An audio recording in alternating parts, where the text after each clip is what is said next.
You're listening to the Allman Report on NewsTalkSTL.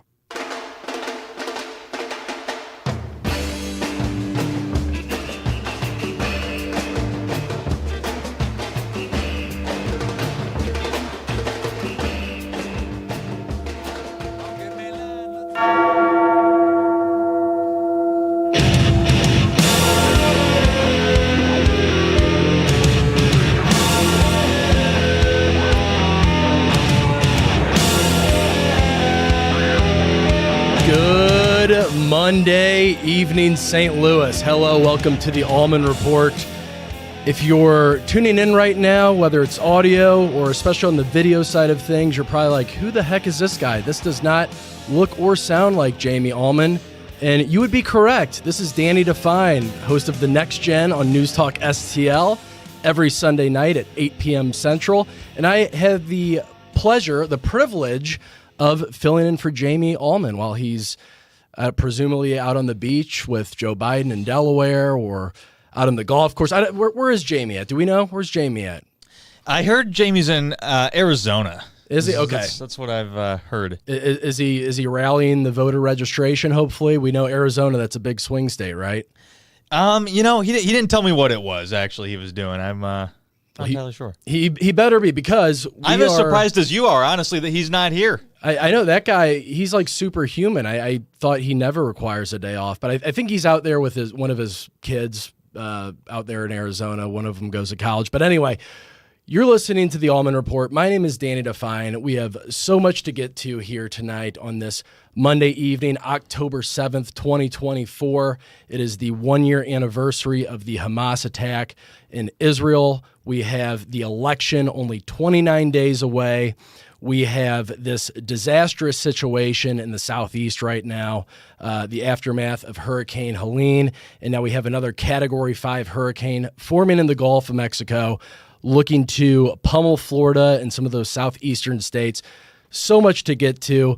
I'm also honored to be with Jerome, producer Jerome, right? Yeah, thanks for having me. Producer Jerome of the Saturday Morning Dr. Tobler Show. Well, this is a good combo, I can tell you that. I don't know, though, Jerome, if it's as good as a combo as what we saw over the weekend in Butler, Pennsylvania, with Elon Musk joining Donald Trump. Of course, we all know what happened in Butler, Pennsylvania about 2.5 months ago, July 13th, with the assassination attempt.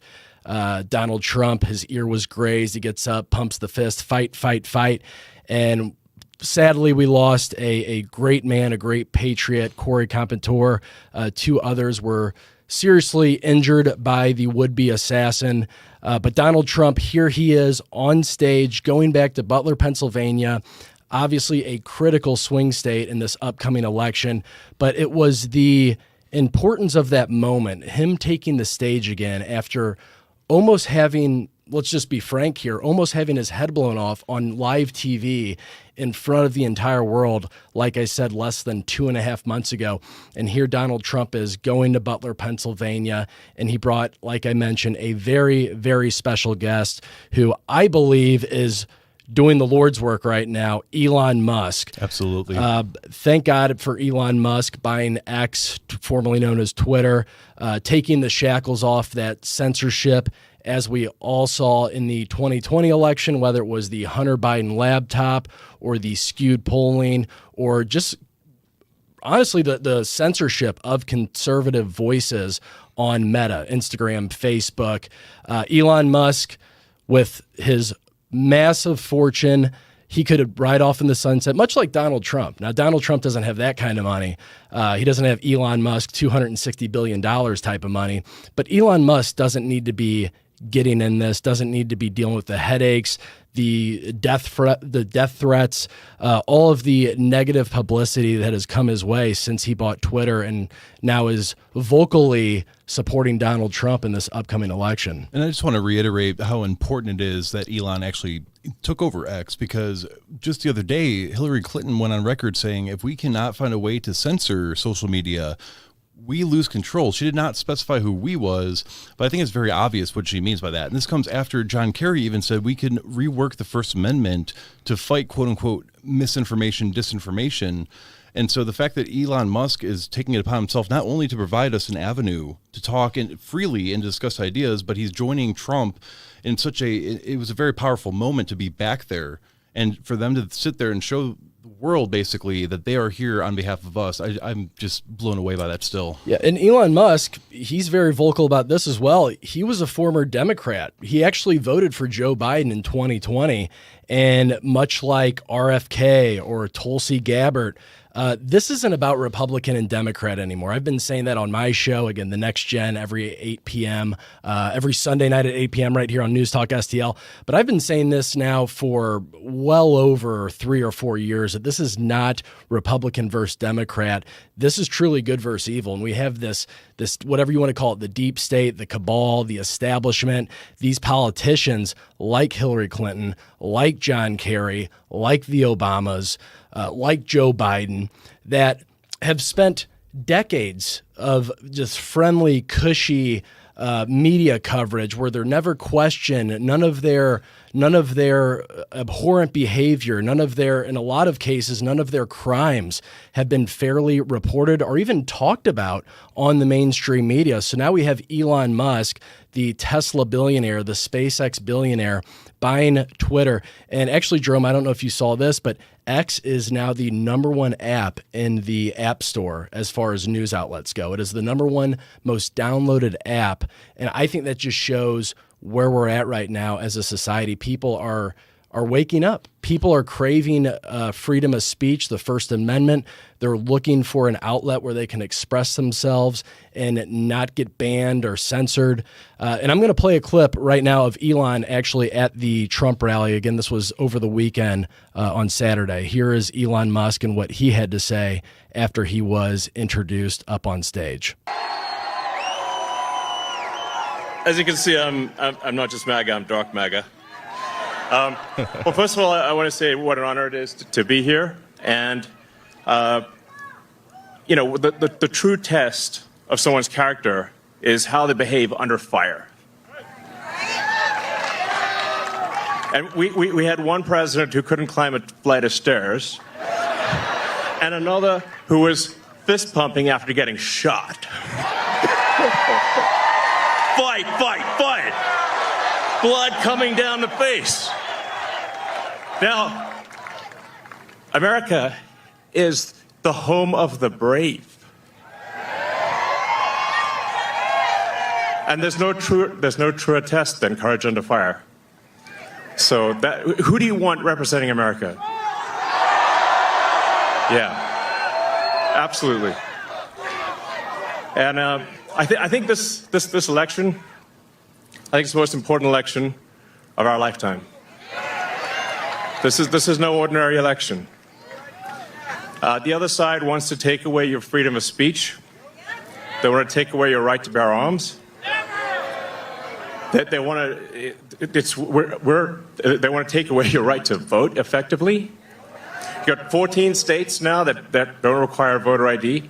California, where I used to live, is just passed a law banning voter ID for voting. So there you go. Elon's fired up, as he should be, as the majority of the country should be. And I think the majority of the country is fired up. You see, not only the polling, which I don't really put too much stake in the polling because, as we all know, whether it's 2016 or 2020, the mainstream media had Trump behind Hillary, behind Biden by a ridiculous amount. We all know how it ended in 2016 with Trump beating Hillary.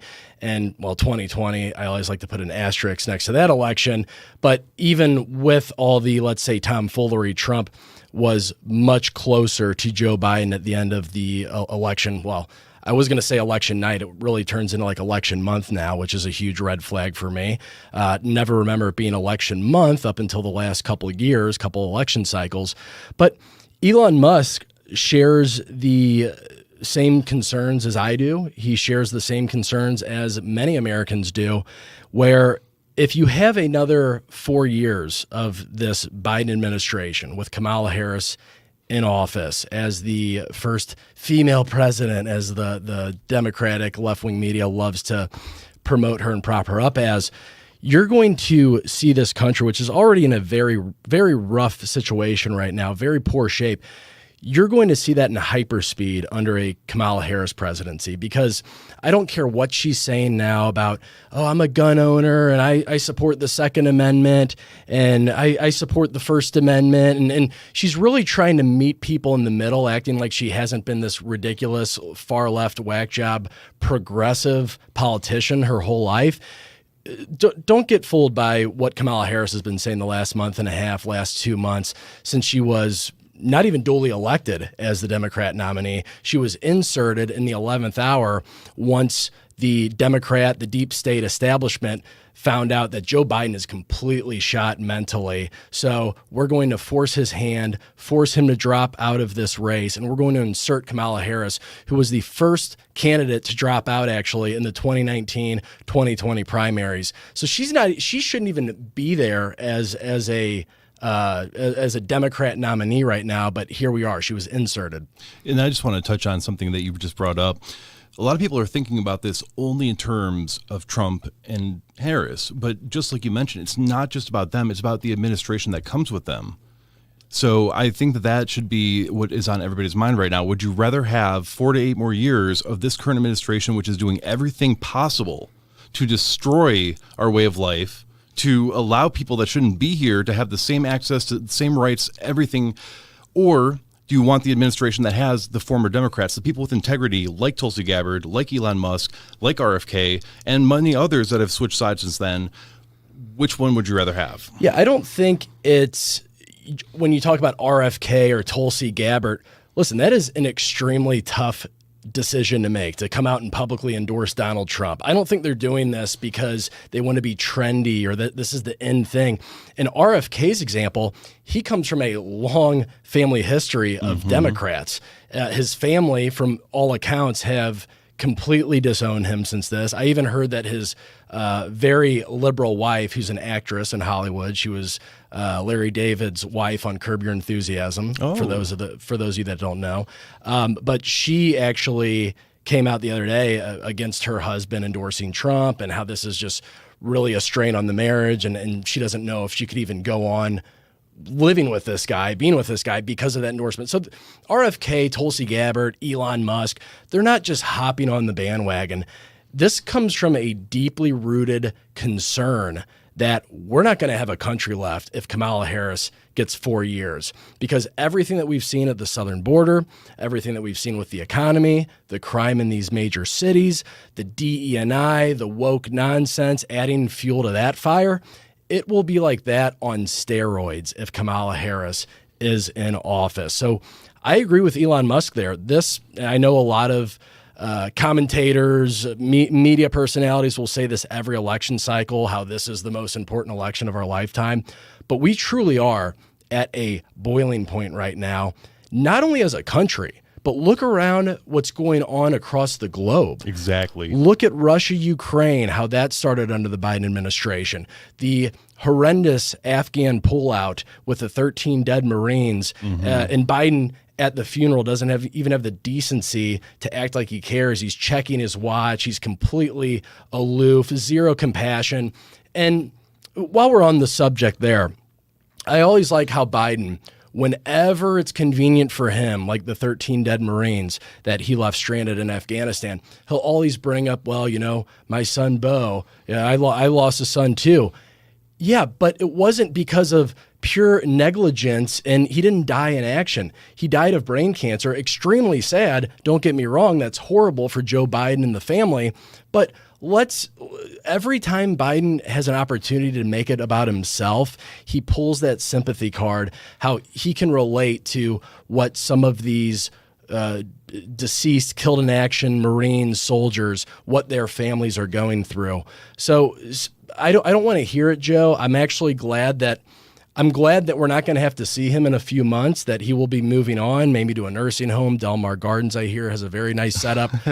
But it's at the same time, if I had to pick between a completely senile, far gone mentally Joe Biden or just a pure, rotten, evil, terrible progressive politician like Kamala Harris, I would pick the lesser of two evils. I would go with Joe Biden.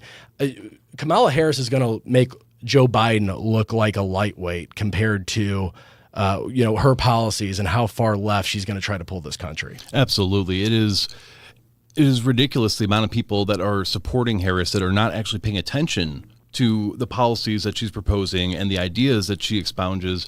And I think that is the only way that you can keep any sort of support. And I agree with you 100%. As bad as Biden has been, as brainless as a lot of his speeches and his debate was, the fact of the matter remains is that he was incompetent because his mind wasn't there.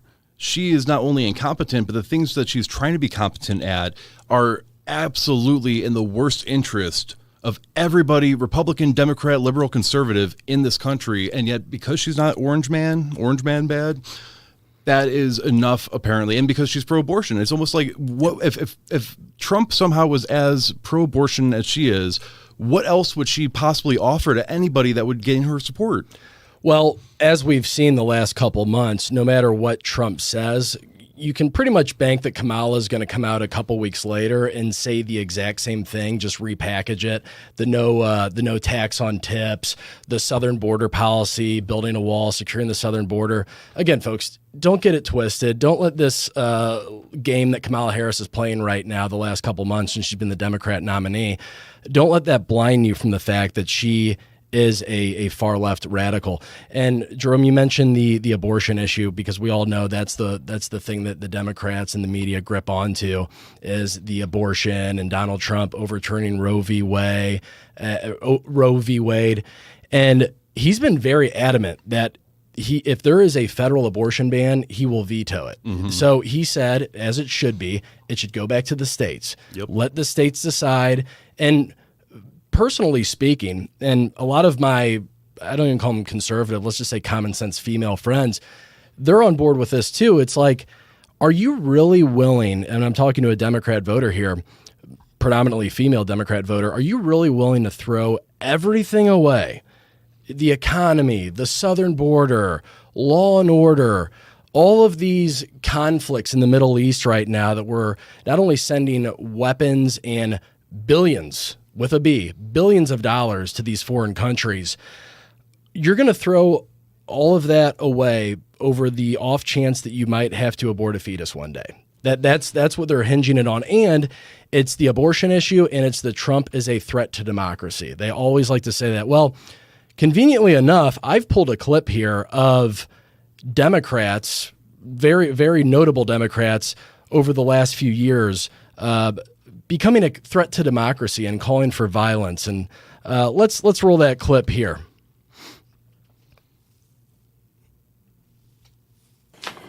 I just don't even know why there aren't uprisings all over the country, and maybe there will be. People need to start taking to the streets. This is a dictator. You know, there needs to be unrest in the streets for as long as there's unrest in our lives. Enemies of the state. Show me where it says that protests are supposed to be polite and peaceful. Do something about your dad's immigration practices, you feckless. When they go low, we kick. How do you resist the temptation to run up and wring her neck? The biggest terror threat in this country is white men, most of them radicalized right, to the right. I thought he should have punched him in the face. I said, even if you lost, he insulted your wife. Yes. He came down the escalator and called Mexicans rapists and murderers. He said, well, what do you think I should have done? I said, I think you should have punched him in the face and then gotten out of the race. You would have been a hero. I'd like to punch him in the face. I said if we were in high school, I'd take him behind the gym and beat the hell out of him. Punch some people in the face! When was the last time an actor assassinated a president? They're still going to have to go out and put a bullet in Donald Trump, and that's a fact. Look as his character is stabbed to death.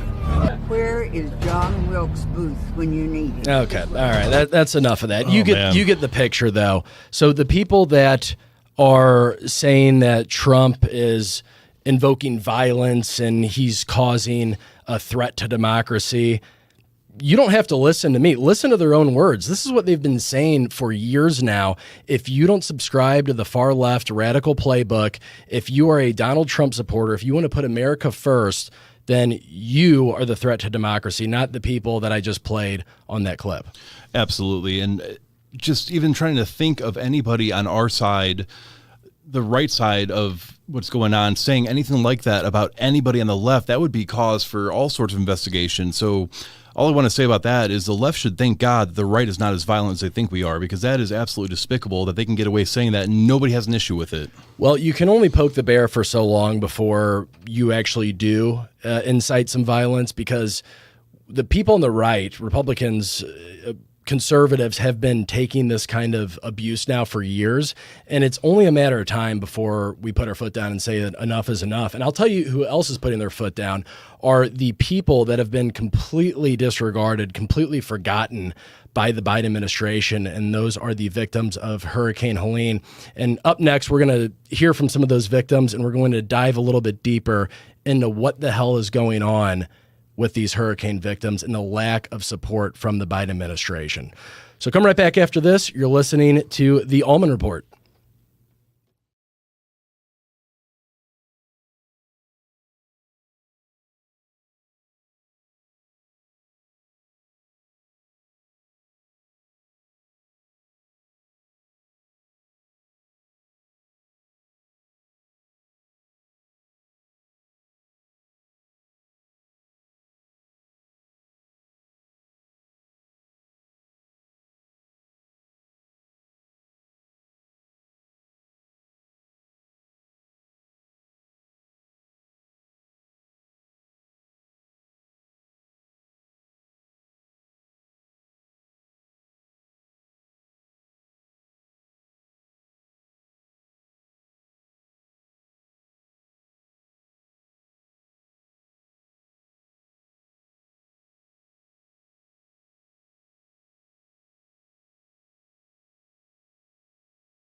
You're listening to the Allman Report on NewsTalkSTL.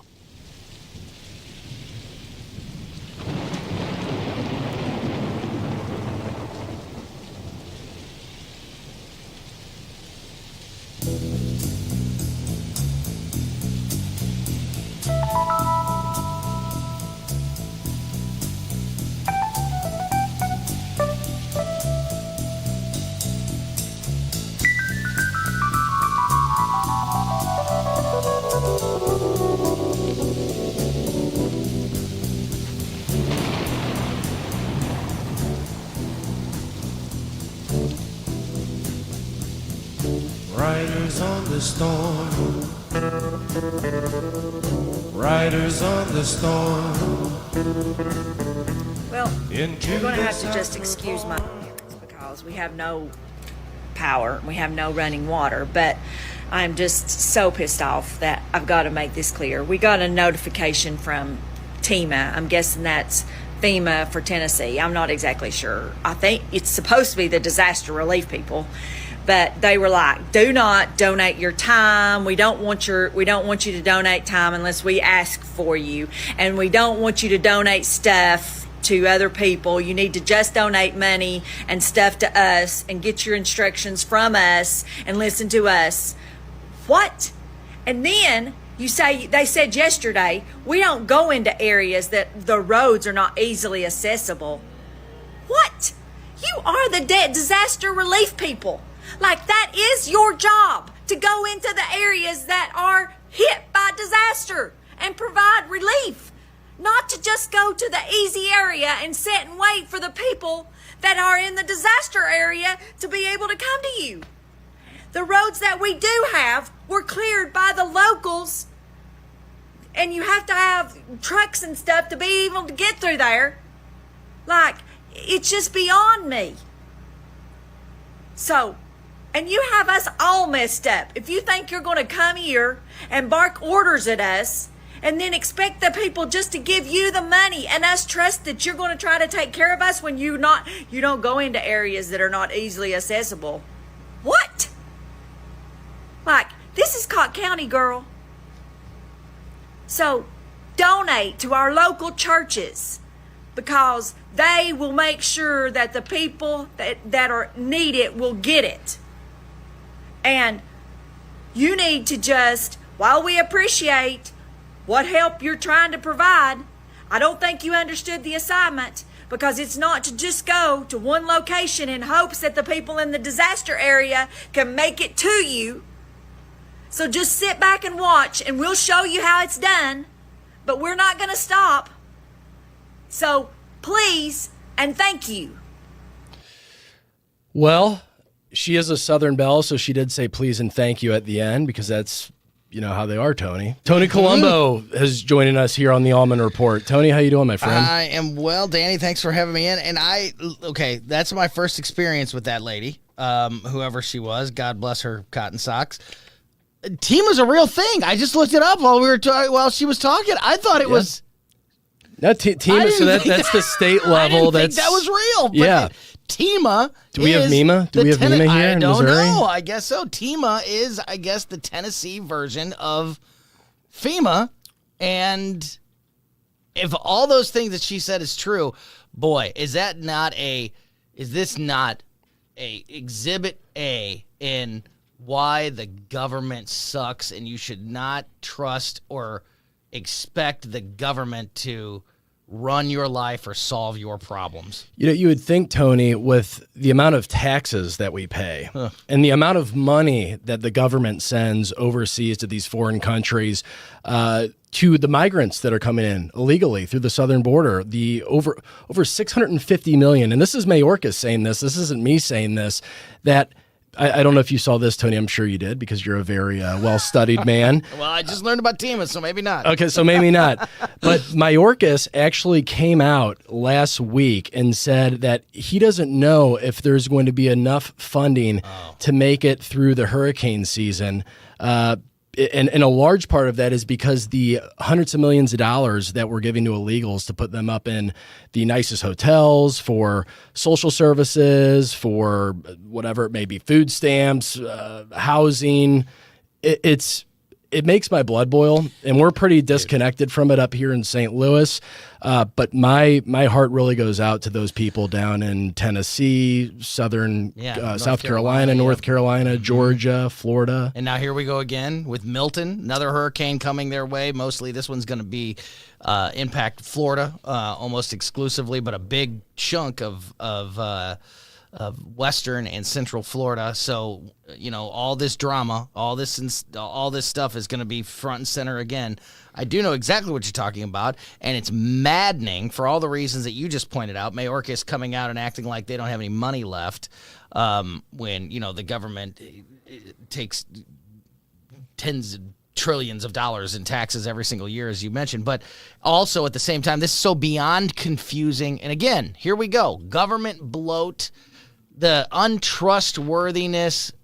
Remember when Joe Biden said that he would be the most transparent administration in history? Oh yeah, he doubled and tripled down on that. It's been nothing but miscommunication, lies. Well, he doesn't even know. He doesn't even know what storm you're talking about. No, Tony. he doesn't. Did you hear that outside of the White House I didn't. about a week ago? Oh, that's great. I did not hear that. Ethan, one. if you have that clip, could you please look for that? It's Joe Biden. He's being asked by a reporter He doesn't know. about the storm, and he says, probably talking about what Katrina." storm? What storm?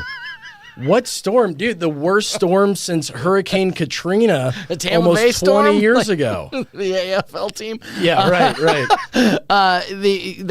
That's pretty great. But you're exactly right about. So Mayorkas comes out. He says that there's no money. It's funny you bring this up because I actually had I didn't get to this on my show today because I didn't have time to read all of this. Oh, let it If you're fly, looking at the brother. it's so much. You're on the Allman Report. But let it fly. So Mayorkas says that there's no money on basically the same day that the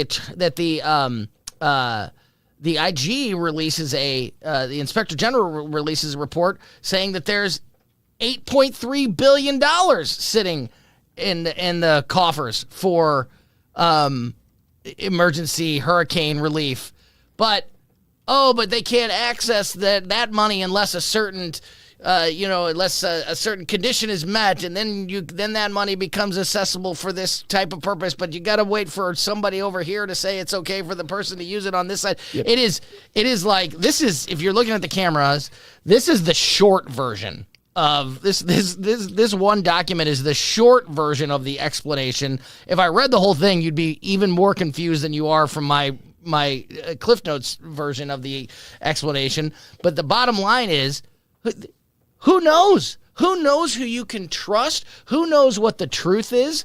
They say they've got no money. Then they say they've got $8 billion of money set aside, but we can only access it at certain times. What a bunch of BS. Help the people that need help.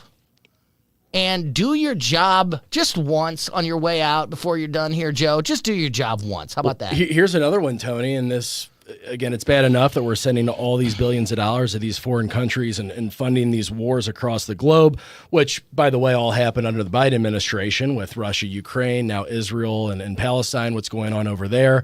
And this is the anniversary of October 7th, so we're going to talk about that a little bit more in the show. But the report that came out a few weeks ago, might have been a month or two ago now, but the Biden-Harris accidentally sent $239 million to the Taliban. You heard that? Yeah. They can't. They mistakenly transferred with the wrong Venmo account. I don't know how you do that, but can you ask for it back? It's just, can you cancel the transaction? It's mind-boggling. Send it to the wrong PayPal. Sorry. Yeah, it's mind-boggling, the incompetence here, and to the point where I don't even think.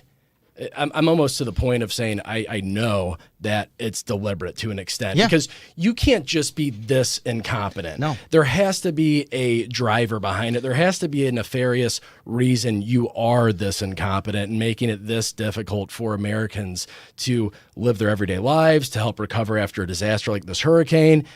I think there's motivation behind it. I think that's a great point. I think you're exactly right. I think that they are incompetent. I think that they are negligent, but I also think that they have some evil intentions behind the actions as well. So none of it's good. Ethan, here, he's got the clip pulled up here. Ethan, can we roll that clip of Biden asking about the storm? Yeah, it's a little rough on the ears. So is it from Sky News Australia? You guys know how much I love Sky News Australia, right? Ethan, we've talked about this. Old reliable. Old reliable. There's some tough reporting down under. Sky News Australia. You want somebody that will tell you the truth about the Biden administration? Sky News Australia is your place to go. I'm telling you, this is great. Oh, and now we get the spinning wheel. What do the states in the storm zone need, Mr. President? Okay. What do the states in the storm zone, what do they need after what you saw today? Oh, in the storm zone? Yes, sir. I'm wondering what storm you're talking about. They're getting everything they need. He doesn't know what storm you're talking about. He doesn't know what anybody's talking about. No. He doesn't know what month it is. Wow. That was, last week, right when all of this was unfolding? And, yeah, a reporter asked him about the storm zone. How do you get a microphone that is that bad? Yeah, in 20 asking the real questions. Yeah. But yeah. What kind of ice cream did you have He this afternoon, is Mr. President? so confused about the question being asked, and I'll tell you what.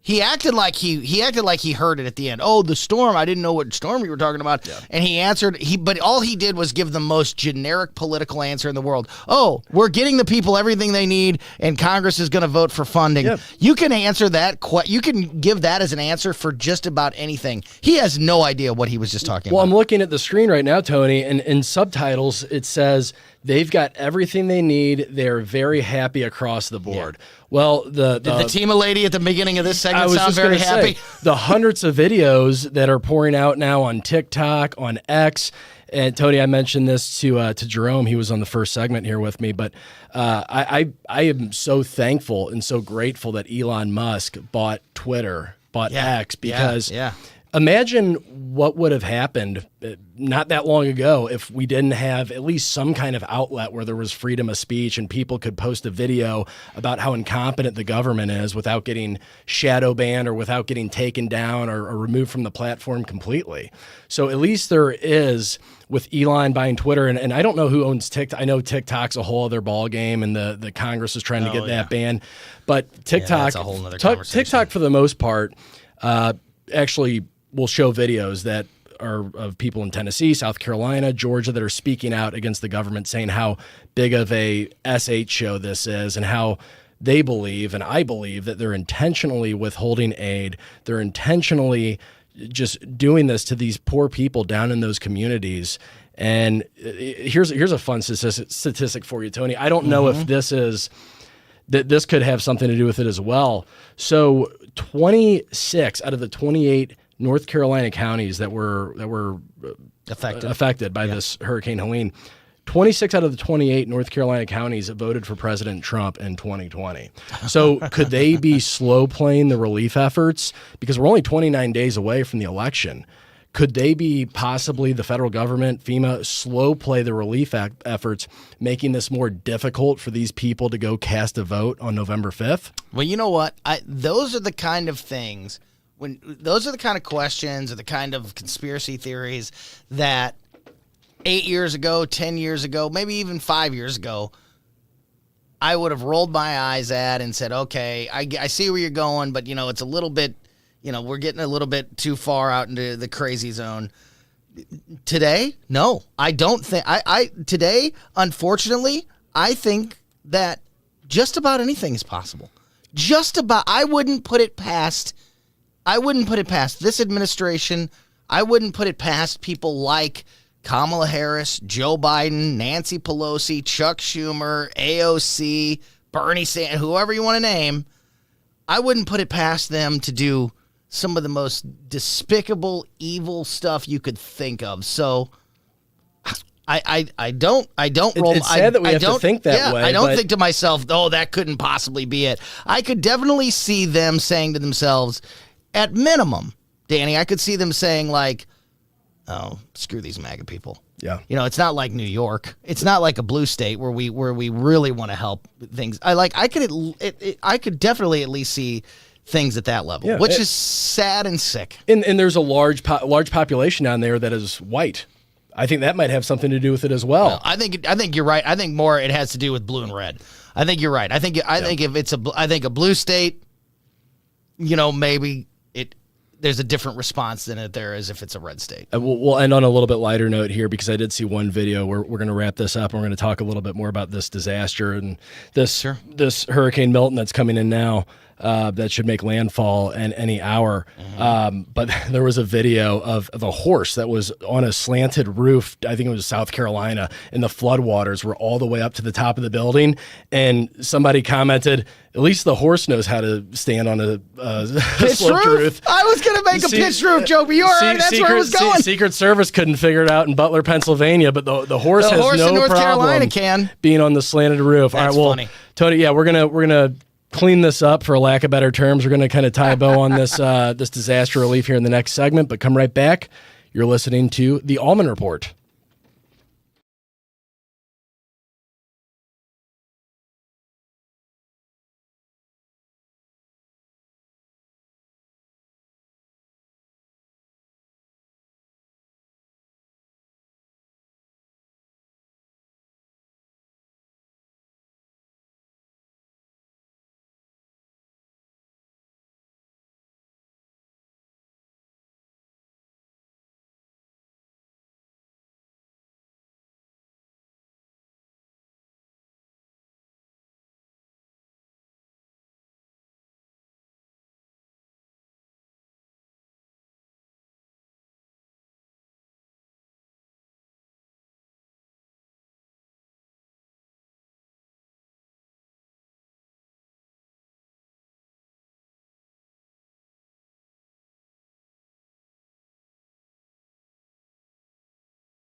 You're listening to the Allman Report on News Talk STL.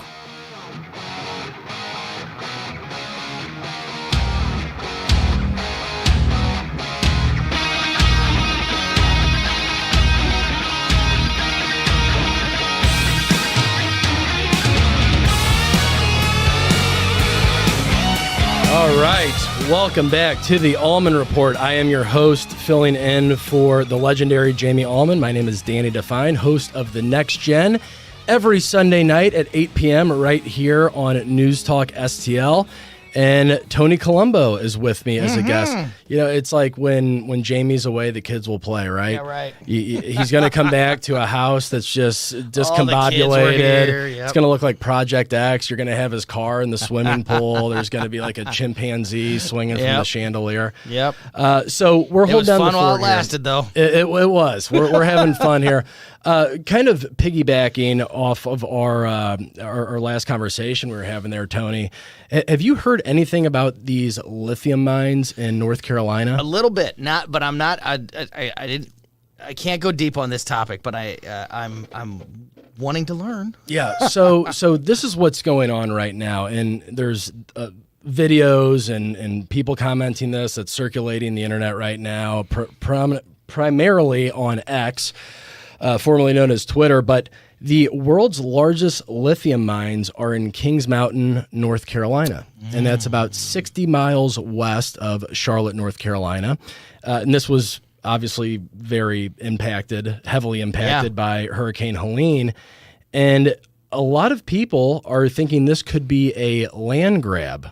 Okay, for the federal government. Well, we know what Joe Biden and Barack Obama think about never letting a good emergency go to waste. Maybe an opportunity to take advantage of what's happening there. Yeah, so this lithium mine in Kings Mountain, North Carolina, is owned by a company called Albemarle Global, and the majority stockholder is none other than Kamala Harris's husband, Doug Emhoff. Wow. All right?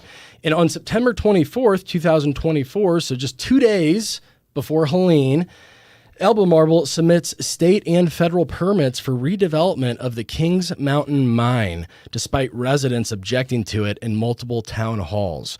So Albemarle actually shuttered. It's been closed for around a decade just because the demand for lithium wasn't there. And one thing led to another. They had to close their doors. But they're actually reopening, and they're looking for all of that land right there around Kings Mountain, North Carolina, to start mining this lithium. And they're looking for federal and state permits to redevelop the area. So is this, who knows if it's just happenstance? It could be a pure coincidence that a hurricane just happened to devastate that area. Or maybe they were waiting for an opportunity. Or maybe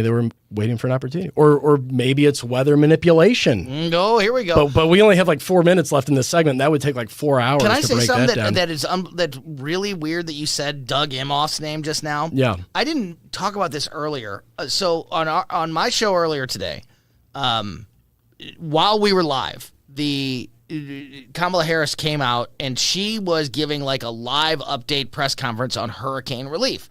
And I made the point, to my producer, Emily, I said, we're not going to this. I don't want to hear this. So we did not, because we had just talked about, or no, wait a minute. No, it was hurricane relief and she was also doing a quick little like Middle East.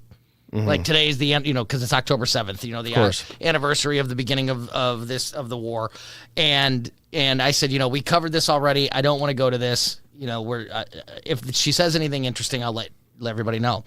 And so as we were going about the show, I was kind of keeping an eye on what she was saying in the press conference that was happening. And all of a sudden, when they got to the hurricane relief part, she put Doug Emhoff at the podium. He took over the press conference. And I was like, what is this? Why is the second gentleman up there talking to why does he have anything to do with the federal government's response to, and then it almost cut away immediately when he started talking. So I didn't get the chance to see all that, but now that now knowing this, and he has some connection to the area and stands to benefit possibly from some of this, it just all seems too weird to be a coincidence that all of a sudden he's He's the one conducting the press conference today. Yeah, well, we'll get Bizarre. this, Tony. I'll do you one better. Okay, so like I mentioned, this Albemarle, this mining company there in southern North Carolina, they not only applied for the permits 2 days before the hurricane hit, state and federal permits to have those lands there, but they also, the Department of Defense contracted with this company Albemarle in 2023 to get the lithium mines up and going starting in 2025, which is only a few months away here. So the U.S. Department of Defense approved a $90 million grant to support the reopening of these dormant, like I mentioned, dormant lithium mines in Kings Mountain, North Carolina. Again, right outside Charlotte, right where some of the most devastating parts of the hurricane hit. This goes back to what we were just talking about in the last segment, how in the past you would start like, you'd hear somebody like finding all these dots to connect to come up with some kind of conspiracy theory, and you might think, oh, that's a little too far-fetched. I'm not sure I can believe it. But with all the corruption and all the lies and all the misguidance that we've been given by this administration and the Democratic Party over the last 4 years, 10 years, whatever, however long this has been going on, none of this seems to be like out of the realm of reality, in my opinion, these days. Well, also too, here's another little tidbit. Guess who bought an additional 2.2 million shares back in late August of this year, just three weeks before the hurricane hit? Can't wait to hear the name. BlackRock. There you see. How about that? See? And Vanguard Just also too has weird. significant holdings in this Albemarle mining company there. So too weird, right? I mean, Yeah. it's too weird to not at least ask questions. Right. So we have this dormant mining company. It's been closed for decades because there just wasn't a demand of lithium there. So Albemarle Corporation, like I said, right there in Kings Mountain, North Carolina. It's actually, I said 60 miles east of Charlotte. It's only about 30 miles east of Charlotte. They get this grant from the Department of Defense, $90 million in funding in September of 2023. And then 2 days before the hurricane hit, in early September here, or late September, I should say, September 24th, they go for permits for state and federal. They apply for permits for state and federal lands. What a coincidence. Right around that little town there that has just been devastated by this hurricane. And Doug Emhoff is a major player in this because he has significant stock Doug holdings. Emhoff is going to be a major player in the rest of this presidential campaign. You watch. I'm telling you, Tony, it's 2024. We're 29 days away from the election. It's only going to get more turbulent. Nothing surprised me. You can't take anything off the table. And we're going to talk about the situation in the Middle East. That's another thing we got to get to. You're listening to the Allman Report.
You're listening to the Allman Report on News Talk STL.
I have a message.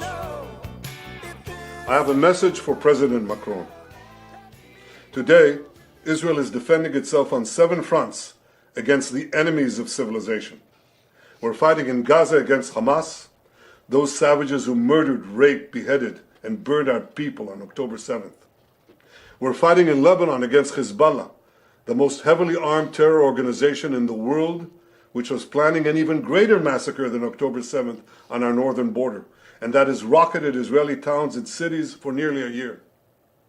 We're fighting against the Houthis in Yemen and the Shiite militias in Iraq and Syria that together have launched hundreds of drones and missile attacks against Israel. We're fighting against terrorists in Judea and Samaria who are trying to murder civilians in the heart of our cities. And we're fighting against Iran, which last week fired over 200 ballistic missiles directly at Israel, and which stands behind the 7-front war against Israel. As Israel fights the forces of barbarism led by Iran, all civilized countries should be standing firmly by Israel's side. Yet President Macron and some other Western leaders are now calling for an arms embargo against Israel. Shame on them. Is Iran imposing an arms embargo on Hezbollah, on the Houthis, on Hamas, and on its other proxies? Of course not. The axis of terror stands together. But countries who supposedly oppose this terror axis call for an arms embargo on Israel. What a disgrace. Well, let me tell you this. Israel will win with or without their support. But their shame will continue long after the war is won. For in defending ourselves against this barbarism, Israel is defending civilizations against those who seek to impose a dark age of fanaticism on all of us. Rest assured, Israel will fight until the battle is won, for our sake and for the sake of the peace and security of the entire world. All right, so that was Benjamin Netanyahu there of Israel responding to the French President Emmanuel Macron, saying last week that France will no longer be sending arms to Israel and called on other nations to halt the delivery of weapons as well. And obviously, Tony, with it being October 7th, we are right at the 1-year mark from the Hamas attack there in Israel, and it's just been escalating ever since then, especially the last month or so. Now you're seeing Iran launching ballistic missiles at Israel last week. Yeah. 200 at a time. 200 at a time. Several actually got through the Iron Dome there. You're now seeing Israel move into southern Lebanon to take out the rest of Hezbollah. So what are your thoughts on this? I'm curious because I have mixed emotions on this whole situation in the Middle East when it comes to Israel and fighting these wars, but I'd love to hear your take. So anybody that has, and I don't know your specific concerns, anybody that has issues about like never-ending wars and sending money and supplies and everything like that, that's a legitimate conversation to have and should be had. What I don't understand, what is not a legitimate conversation in my view, is the worldwide display of racism and anti-Semitic behavior. And we're seeing it today. We've seen it, yeah. All over the place. I mean, yeah, like this anniversary, if anything, has once again stoked these crazy protesters. Israel, like I played earlier today, I played a nearly 8-minute speech that Benjamin Netanyahu delivered at the UN last week, marking the 1-year anniversary. It wasn't today, but it was, he was discussing the 1 year, since the attacks. And he laid it out so plainly and so just, like matter-of-factly that you remember, like, he's bringing up people's names. One young man who just went to a music festival and lost his life, and entire families that were taken hostage and babies that were killed. The people that are attacking Israel are terrorists, and Iran especially. Some people will try to draw comparisons between this war and the war between Russia and Ukraine because of the U.S.'s involvement in supporting and supplying. I will say that one big difference is Iran, the terrorists that are attacking Israel want to wipe the United States off the map, want to wipe us off the planet as well. They look at Israel, they literally look at Israel as the little Satan and the United States as big Satan. So when you are... Is that the chicken or the egg, though? Do they hate us because? And I'm sure they hate us because of our Western cultures and values. Yeah. But has that amplified because of the relationship with Israel? They hate us because we're not with them. They hate everybody that doesn't fall in line with their beliefs, their terroristic behavior. And so that's one big difference between the two sides. The other is that you're literally dealing with a terrorist organization. You're not dealing with a country. You're not dealing with an army. You're not dealing with anybody that you can negotiate with. You are dealing with terrorists. And so anybody that is protesting that side and trying to create some kind of, anti-Israel message, remember as you're doing that the people that you are supporting want you dead. They don't want you to breathe anymore. So I just, on today, 1 year in, on October 7th, it's been one of the most, and I've talked about this many times on my show, it's one of the more baffling things that I just cannot understand in all my years of being on the radio and covering the news. I don't understand how much pro-terrorism we have seen be promoted in the media and with our politicians, and that we have just allowed to happen in this country. It's just mind-boggling to me. Now, I'm not saying, that's not to say Benjamin Netanyahu is a perfect politician, or that we couldn't be doing things better. I think there are conversations to be had, but I think it's very clear the sides of good and evil on this one.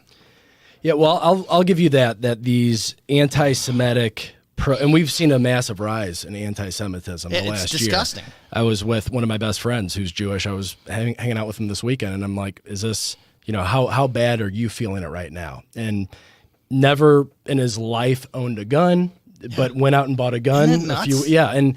And you hear these stories about these Jewish students, like at Columbia College, hiding in the library in fear for their lives. And my fiance actually lives down in the Grove, and she sent me a video yesterday of a massive protest right down there in the Grove here in St. Louis, of people waving Palestinian flags and chanting death to Israel and all this. And you ask these college kids who have zero for the most part, zero worldly knowledge. Yeah, they don't know what they're talking about. They don't know anything about geopolitics. They don't know about history.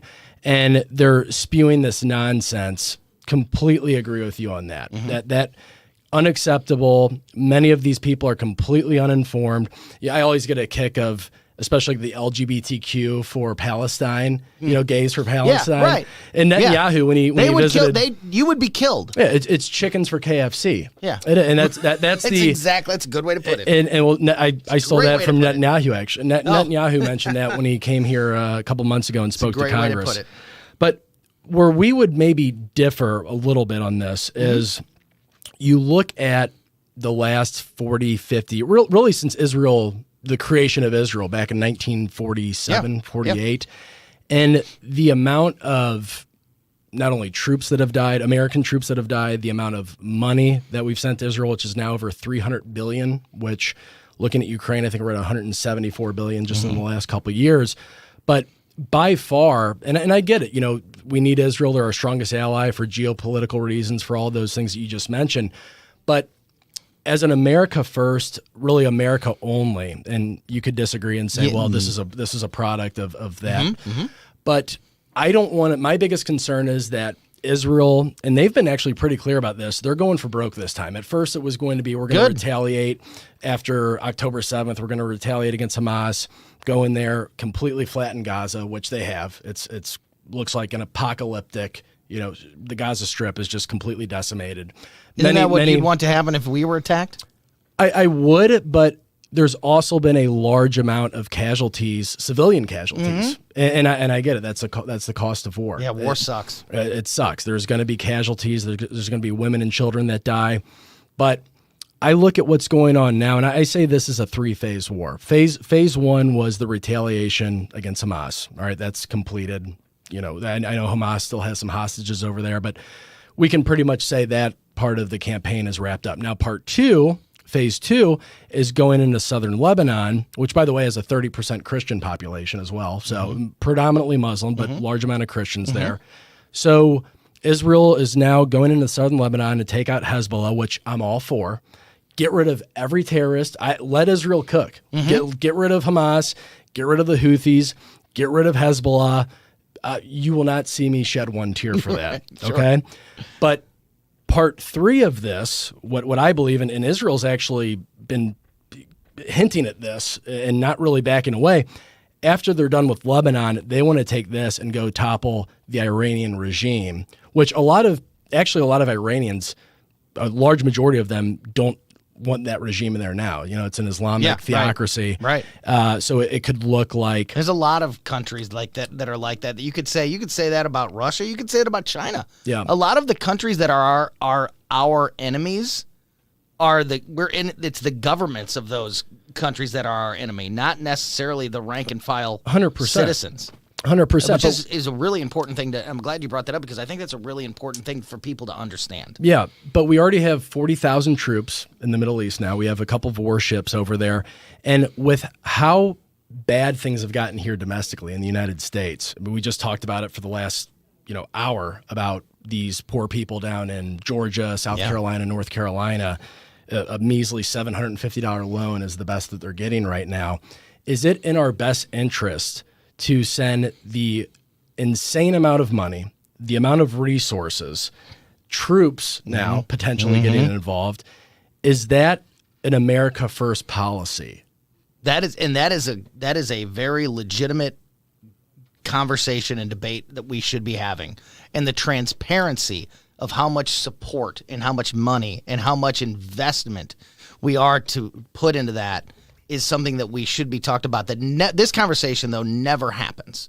Yeah. We never have this conversation because it gets lost in the insanity of just arguing over whose side you're on, which is stupid. Yeah, and that's what I'm critical of, because we see Republicans all the time talking about we need to cut off funding to Ukraine, and I get it. They're not fighting people that want to destroy America. Right. So there's a caveat there. There's a difference there. But Russia has been the other global superpower for the last Vladimir Putin's a bad guy years. too. He's nobody that you want to let continue to reign it. No, this is a really important conversation to be had, and I don't think it's in anybody's interest to have an endless war where we are constantly sending money, supplies, lives to support.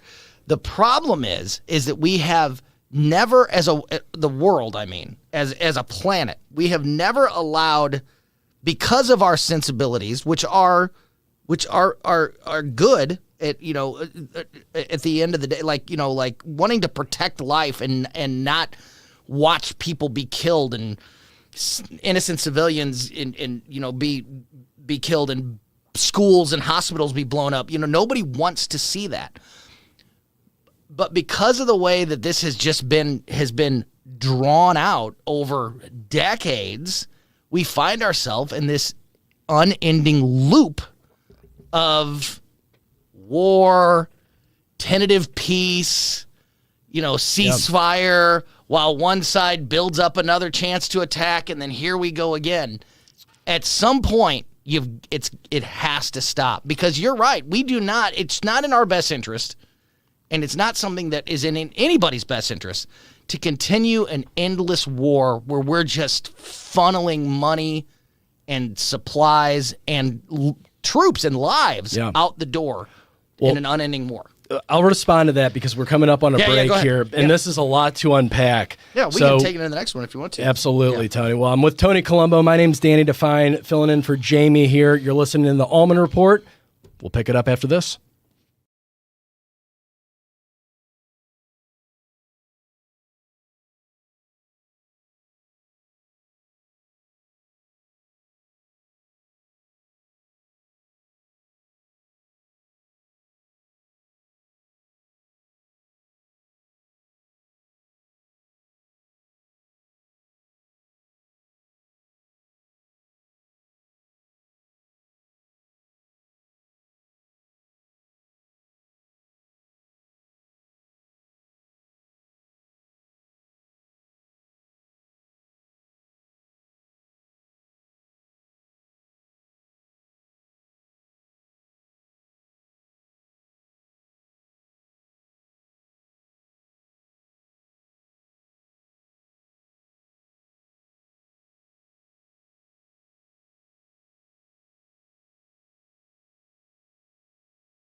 You're listening to the Allman Report on NewsTalkSTL.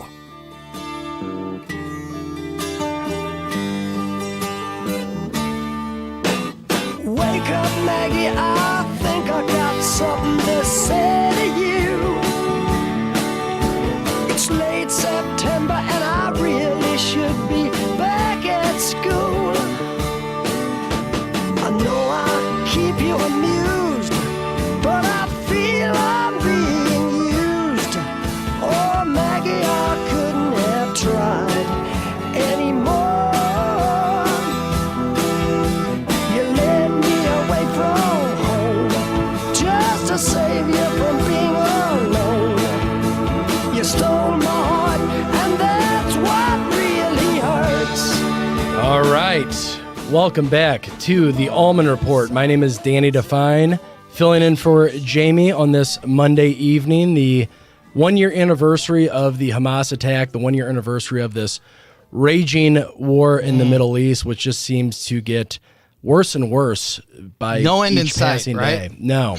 And as we were just discussing, Tony, right before the break there, my whole thing is, and this is why I loved Trump in 2016, 2017, 2015, I guess really is when he announced his run for presidency, but always with that America first, really America only type messaging. And I just don't want that. If Trump were to get elected here in November, I just don't want us to lose sight of that, where if the United States, listen, if we had everything buttoned up here and the southern border was airtight and we didn't have all this crime and our infrastructure was immaculate, I probably hit 15 potholes. We didn't have hurricanes. Yeah, we didn't have this wrecking the East Coast. Exactly. Then I would say, let's extend a helping hand to our allies. And I'm all for that. But you just bring up a great point, Danny. Yeah. Would this have even happened if Donald Trump was in office? Would there even be this war? That's a because good point. of peace through strength and because of the strong leadership that the United States has on the world stage? Yeah. And knowing that there are consequences for your actions when somebody like Donald Trump, I think this could be.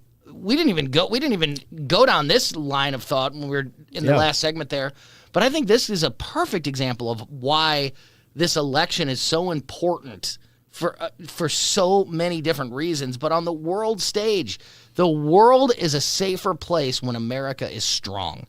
Oh, without a doubt. I don't believe that we would even be having this conversation if Donald Trump would have won the election in 2020, if he would have remained president. Yeah. I think that right there, that says it all. Like, we wouldn't even be. You're saying, like, we could say, like, how will Trump, handle this if he has to take it in its current form? I mean, it's going to be interesting to see if he wins how he handles it. Mm-hmm. But I don't even think we're having this conversation if he was president. Yeah, and I agree with that because we had Donald Trump as president right. for 4 years. You didn't have Russia, and there wasn't Ukraine. any of this. Yeah. Now, I think with the Russia-Ukraine situation, I think probably the first week he gets in office, that I think that war is going to end. I agree. I think that is going to end. The Israel conflict with Palestine and Iran and their proxies, the Houthis, Hezbollah, Hamas, that's what I'm a little bit more concerned about, where that could stretch well into Donald Trump's presidency. It could cool off, though. One thing that Donald Trump did that he doesn't get credit for, he made several peace agreements between Israel and other countries in the Middle East. The Abraham Accords. Non-aggression, yeah. And he was on a roll before if he can pick that back up, I don't know that he can. But is the cat out of the bag already? Yeah, that's a good point. I don't know that he can squash it, but I think it gets. I don't know. I don't think we see Iran launching 200 missiles against Israel if Donald Trump is president. I don't think so. But I think Iran wants to keep the United States out of this war. If you look at Iran's policy throughout the decades, they want to avoid the United States altogether. Yeah. They want this to just be between them and Israel. Yeah. And that's why when you see these attacks from Iran launching these missiles at Israel, they'll telegraph it. They'll telegraph it. They'll come out and say, hey, we're going to retaliate tomorrow. And I feel like that's Iran purposely doing that so Israel has time to defend themselves. Now, we did see last Tuesday, I believe it was, 200 of those missiles that Iran launched did end up penetrating the Iron Dome. Some of them did. Some of them did. But Iran is a pretty strong military force, and I feel like if they wanted to really make a statement and go after Israel, they would do it unexpectedly. They wouldn't telegraph it like they've been doing the last 6-7 months now. They would do what they did they didn't, but they would do an attack like what happened on October 7th, a year ago. It would be a surprise attack. But my concern with Trump, and I've said it on my show, The Next Gen, every Sunday night at 8 p.m. I've said this 100 times. I'm voting for Donald Trump in November. His presidency will be far better than a Kamala Harris presidency, without a doubt. But this is the one thing with Donald Trump that I'm a little bit concerned about, because you saw a few weeks ago he went to I think 3 different. It was like a Jewish. He gave a speech, some kind of like fighting anti-Semitism. There was one in Washington D.C. There was another, and there were things that he was saying like make Israel great again. This is the most important election for Israel. And to me, I voted for Donald Trump twice. I'm going to vote a third time because he's America first, America only guy. And we can go back to what you said at the beginning of this conversation, how, well, this is an extension of America first. But when I see over $300 billion over the last 40 years in aid given to Israel, and I see unsustainable. Yeah. And you said something that was very meaningful at the end of that last break there. Whenever you talk as a Republican about ending funding to Ukraine, it's every Republican agrees we should cut off funding to Ukraine, but you can't even question sending money or military equipment to Israel, or you're the black sheep. Right. And I just want to have an open and honest conversation. All these Republicans are so gung-ho about cutting off Ukraine, which I am completely on board with. But yet when you say, hey, look at all the money we've been sending to Israel, and do we really want to have troops over there that could go and die for another foreign country, have this prolonged war in the Middle East again? You can't even ask those type of questions. Neither one are sustainable. Yeah. You have to ask that question. You have to have that conversation because you can't, this cannot, it's already gone on for decades. It's the world cannot sustain war at that level for that amount of time.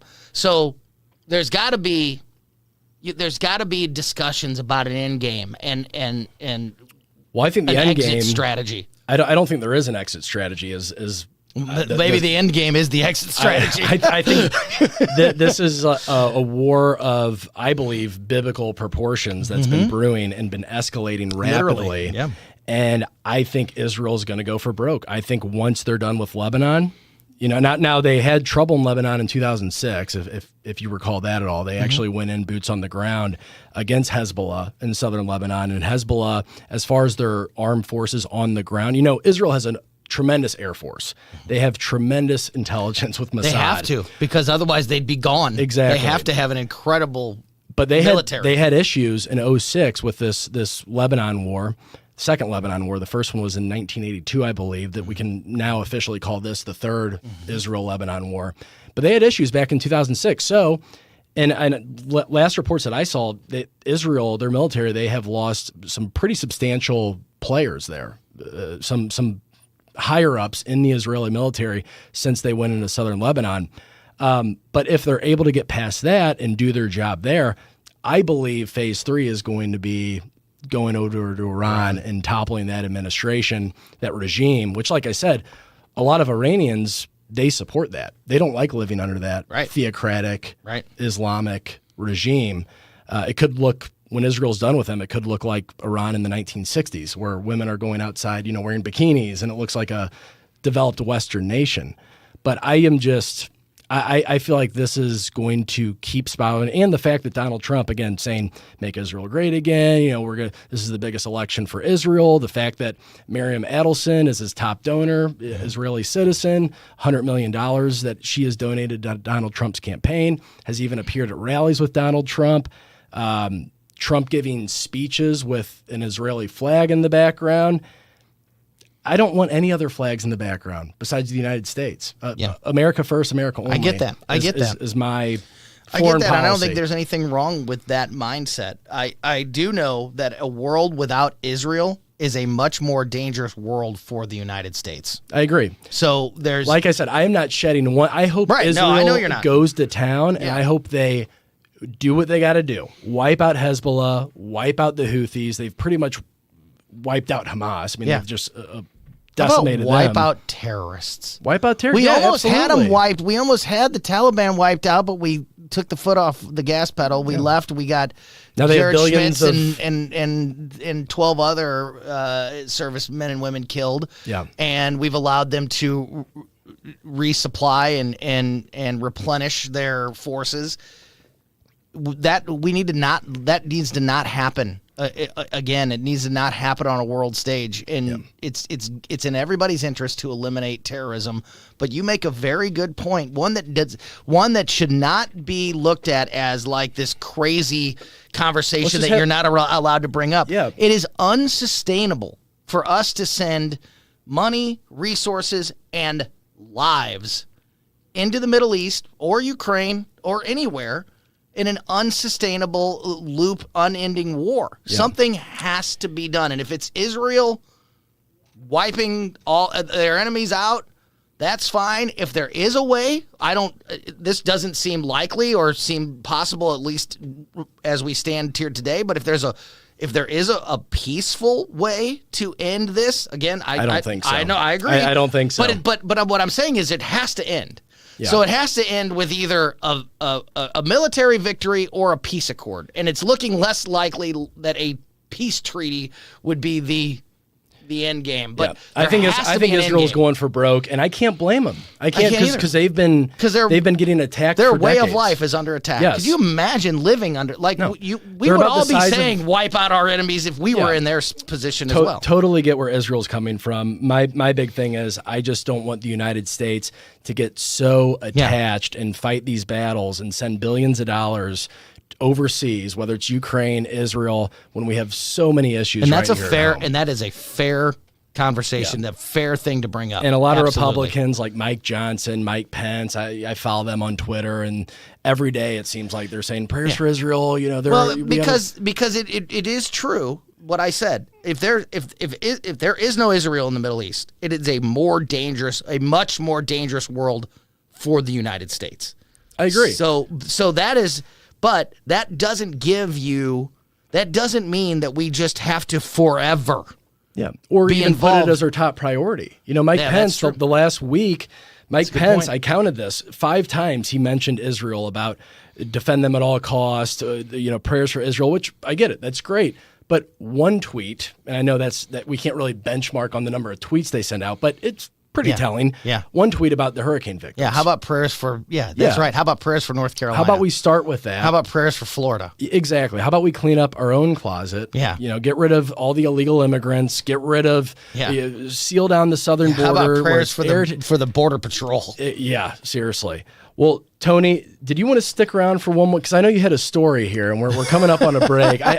Can you just stick around for a few more minutes, tell your story? I can stick around for a few more minutes for you. I'm not going to get you in trouble? Just for you, yes. Okay, we'll come right back here. My name is Danny Define, filling in for Jamie Allman. You are listening to the Allman Report.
You're listening to the Allman Report on NewsTalkSTL.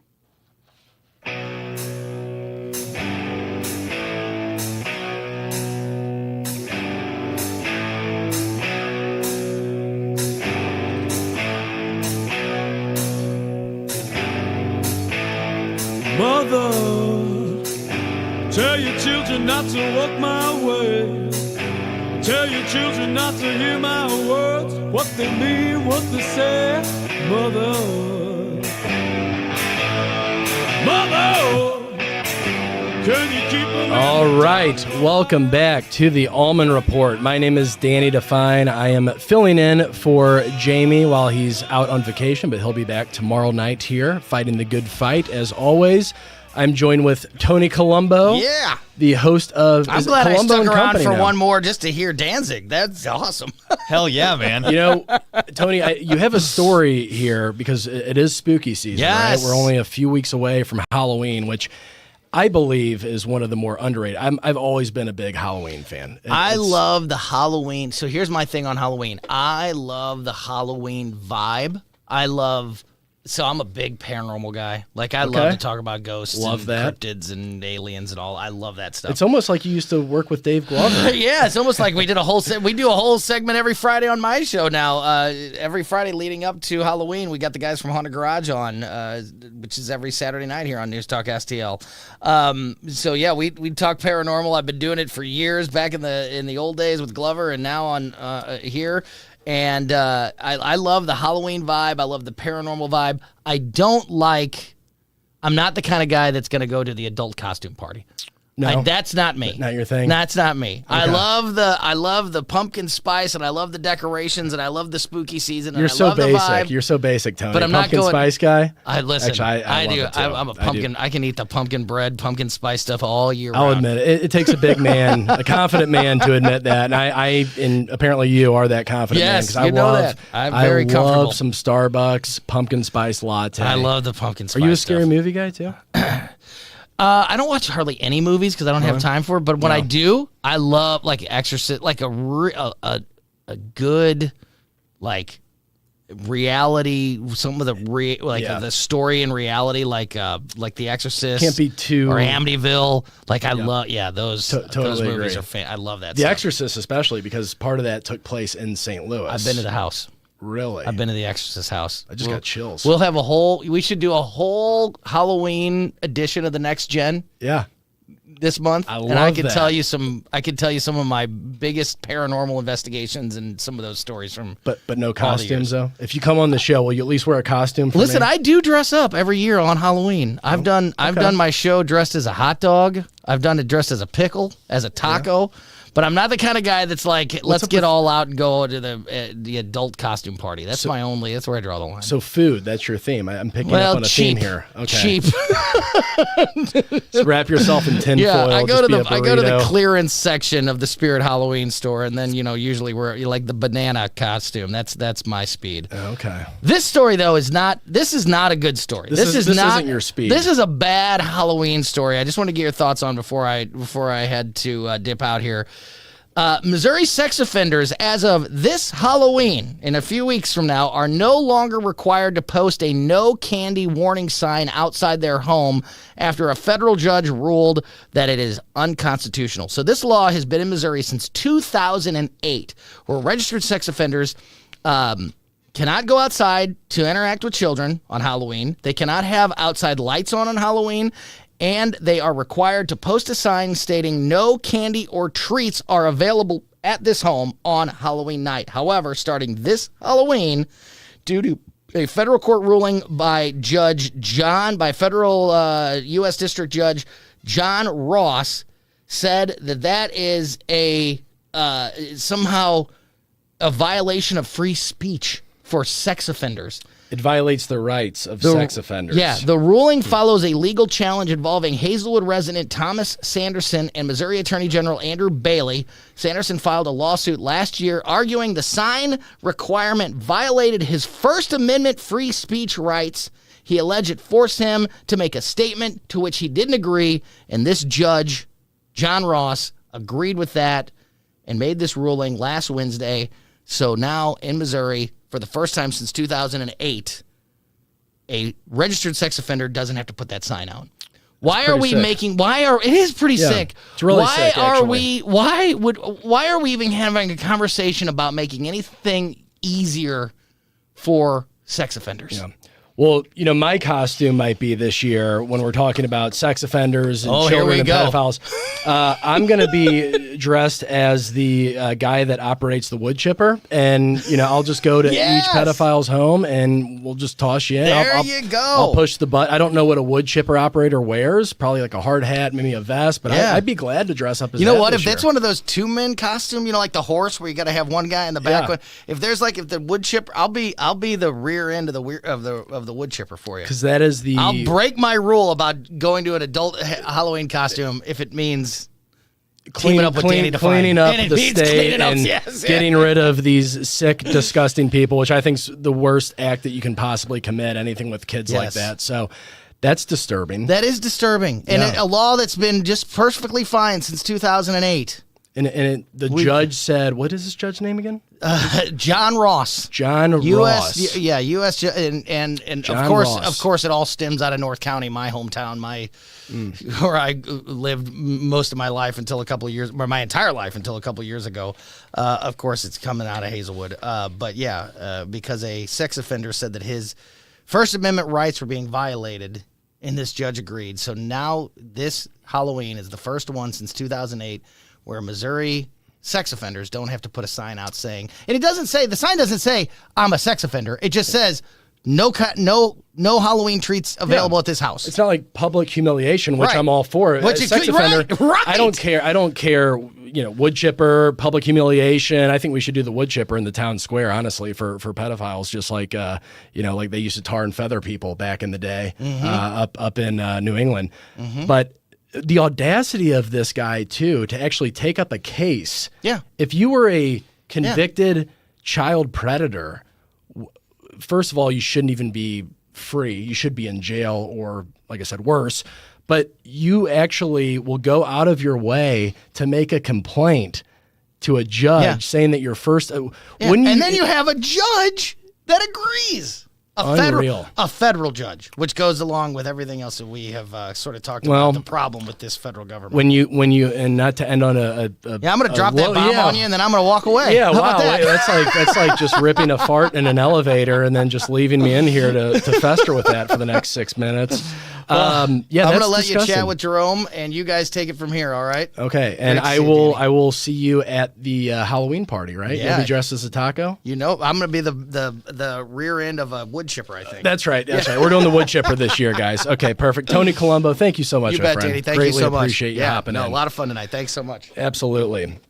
Well, talking about law and order here and safety, we're going to bring it local to St. Louis. I don't know if you saw this story come out. This was about 2 weeks ago. The city of St. Louis announced that they will be investing $5 million into not police officers, not anybody with a gun that could, stop crime or deter people from committing crime in downtown St. Louis. Is one of the most dangerous cities here in the country. No, the city is going to spend $5 million on unarmed safety ambassadors to give the illusion of safety in downtown St. Louis. This is going to be, looking at the report here, 16 of these unarmed ambassadors will be walking around downtown St. Louis from 6 a.m. until 11 p.m. And the city thinks that this is a good solution to the ever-increasing crime problem in downtown. Of course it does. I mean, why would they actually give any money towards anything that would make any sort of real difference? I mean, I just want to put it out there. You can save the $5 million.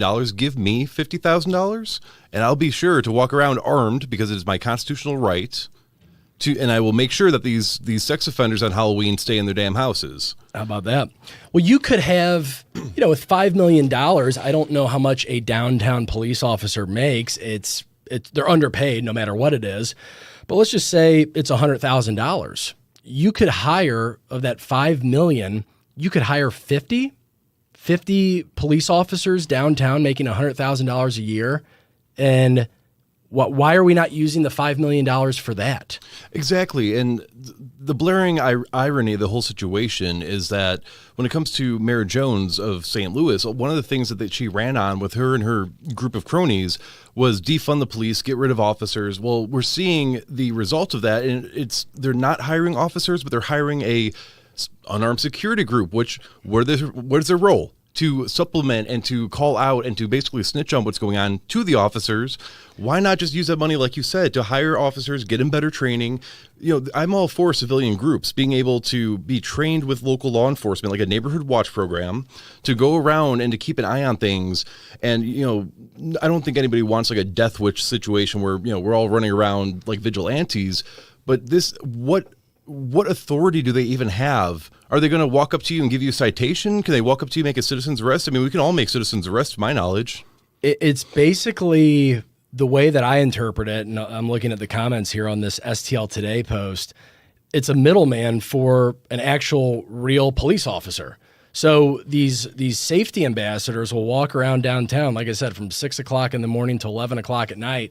If they see an old lady getting mugged or somebody being held up at gunpoint, what are they going to say? Hey, stop that, put that gun down, don't rob that lady, don't shoot that person. No, they're going to, I guess, take out their cell phone and call the real police. And then by the time the police get there in 5-10 minutes, whatever it may be, the crime's already going to happen. You're not preventing any crime. And I love how the post, they show this picture of one of these unarmed ambassadors, and it's like this middle-aged woman who's a little bit overweight, and let me just put it this way, not somebody that I would exactly fear, or not somebody that would actually deter me of committing a crime if I saw this woman walking down the street with no gun or no, I don't know if she even has a nightstick, but it's just more of Looney Tune land in downtown St. Louis. When are we going to get serious about fixing serious issues?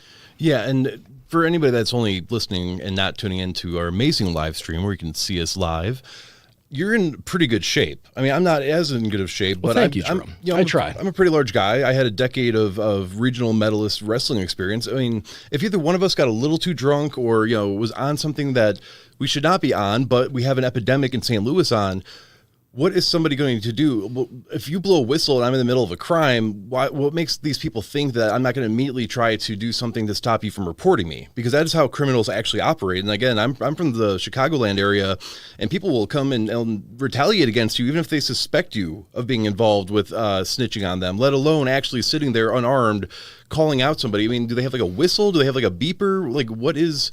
This just seems like you're putting 16 people that have good intentions in harm's way. Oh, yeah. And if you look again at the comments here, I'm on their Instagram page right now that says STL Today. You can go, if you already follow them, go check this post out. This was back on, 5 days ago. So what would that be? October 2nd. It's just, people are saying, well, hall monitors? Their answer to these problems was hall monitors? Another person chimes in, I pray for that unarmed person. Already know how this is going to be, sadly. Yep. And then another person mocks the post in quotes, creating a sense of safety. How about we just create actual safety? There's a good idea. It's unbelievable. Yeah, the post goes on and it says that they will wear uniforms but carry no weapons, and they will be trained in de-escalation techniques. Listen, if somebody has a Glock pointed at you or an AR or any firearm, I don't care what you're trained in as far as de-escalation. It's not going to mean it. These people are sitting ducks walking around downtown St. Louis unarmed.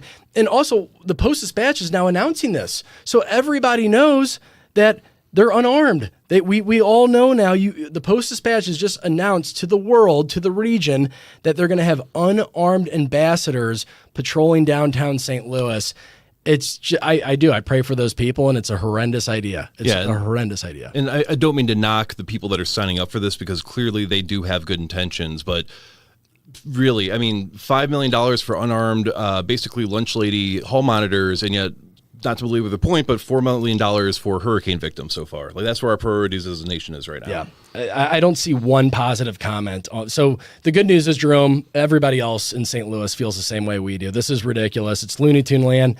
But you know what? We had a lot of fun. We're wrapping this show up right now. My name again is Danny Define. You can catch me on the Next Gen every Sunday night here on News Talk STL at 8 p.m. And it was a pleasure getting to know all of you. Hope you enjoyed the show. Follow me on Twitter, Daniel J. Define. That's at Daniel J. Define. And we will talk to you soon.